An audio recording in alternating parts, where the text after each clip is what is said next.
coast, we do have gale warnings still in effect, and winds could be exceeding 39 miles an hour in these orange shaded areas, and winds could gust in excess of 55 miles an hour out over the open water. Along the coast, still the potential for flooding here. Flood warnings are in effect from Little River Inlet up to Fenwick Island, and north of here up to Sandy Hook, we do have coastal flood watches. Standing by on Long Island this morning is the Weather Channel's Rich Johnson. Storm is forecast to move rapidly up the east coast today and tonight. Right now, though, it looks pretty tranquil on Long Island, so let's say good morning to Rich. And Rich, what's happening in the near the big city that never sleeps? Well, good morning, Mark. Actually, it's a fairly nice morning here, although behind us is New York City. We are near Atlantic Beach on Long Island, and the clouds a little bit thicker down to our south, looking off to our north, maybe a little bit of a break. In fact, the old mariner's proverb about red sky in morning, sailors take warning. We had a red sky this morning, although our cameraman Steve said just about this much. That was it. And that lasted a few minutes. But the clouds are thickening up. No rain so far yet, Mark. Okay, Richie, we have a rapidly advancing storm, and residents of southeastern New York and Long Island in particular are used to big nor'easter type storms coming up during the wintertime season. And do you think people are aware that the weather is going to change as dramatically as we think it will later on today? I don't know if they realize as dramatically as it's going to change. You had mentioned to us earlier, by this evening we'll be looking at some much gustier winds, and the surf should be much higher. Right now we're looking at around 3 or 4 foot seas. There's a lot of people out here jogging and riding their bikes, just enjoying the morning, I guess, before heading into work.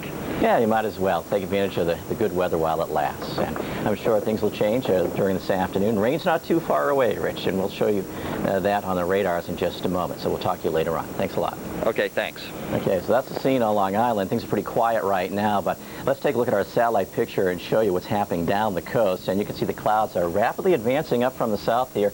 The center of Josephine way down here on the coast of South Carolina, but you can see the clouds are moving rapidly up the coast to the northeast. Rain's not too far away from New York City either. You can see a little tongue of rain coming right up across North Jersey. Main area heavier rain showing up from Delaware into eastern Virginia, and that extends down to the southeast North Carolina. Here's pretty much where we have the center of Josephine, and out ahead of that in this enhanced area here, we are getting some tornado warnings here in northeastern South Carolina and southeastern in North Carolina. Down the coast in the wake of Josephine, still some flood warnings out here on the west coast of Florida, and it looks like the west coast of Florida took a real hit from Josephine, and the Weather Channel's Bill Keneally has been giving us live reports during the storm. And Bill, can you assess some of the damage that did occur in the wake of Josephine? Mark, you mentioned the western side of Florida taking a pretty direct hit. That is very correct. The Big Bend area, we're talking about the region from Tallahassee down to about the Crystal River region, really got hit pretty hard last night.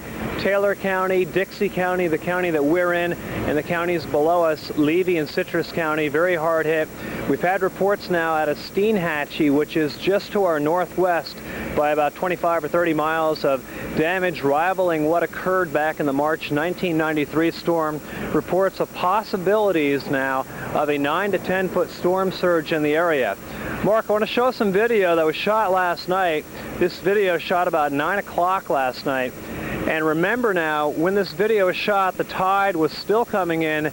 Tide last night, the high tide was around midnight, and you can see the water rushing in. It was coming in really fast. The wind whipped abruptly around in the southwest and brought that water in. And you know, Mark, that water is very shallow in the Appalachee Bay, and with that southwest push, with winds gusting 50 to 65 miles per hour at the time, it rushed on in. And they're talking about some damage in Horseshoe Beach, which is where this video is shot. And Mark, that video is about 15 miles southwest of us. We are nicely nestled far enough inland. We had a lot of rain, but that was about it. And with the storm moving by, Bill, it looks like things are pretty much quieted down there, but we are still looking for a pretty good westerly component to the winds today. And what do you think about along the coast? You think that water is going to take a while before it recedes? Definitely, Mark. They're saying there's still some water in Horseshoe Beach right now, and it looks like the tide is pretty low. Supposedly, this is low tide as we speak. The next high tide about noontime today. Now, the good news is the power company was granted permission to turn the power back on in Horseshoe Beach. That is encouraging. The damage assessment teams are getting remobilized. They were out late last night.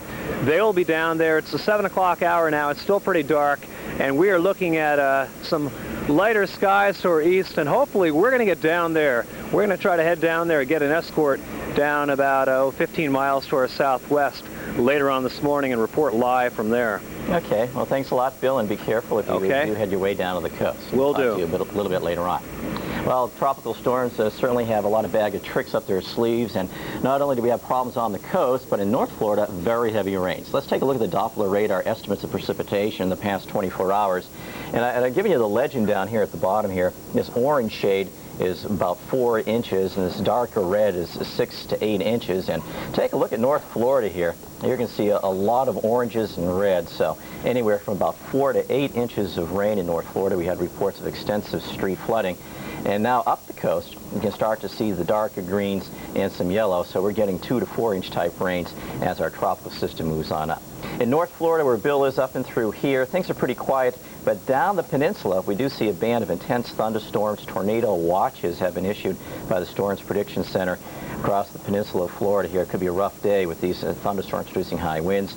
Tornado watch also continues in eastern North Carolina. We're getting tornado warnings here in northeast South Carolina and southeast North Carolina as our storm center moves very close to that area, a lot of wind shear. So this is where the real nasty weather is this morning. And as you can see, it's all moving rapidly northeast. So eastern North Carolina, southeast Virginia for the immediate morning hours, looking at some very nasty weather and very heavy rains too. So the potential is there for flooding.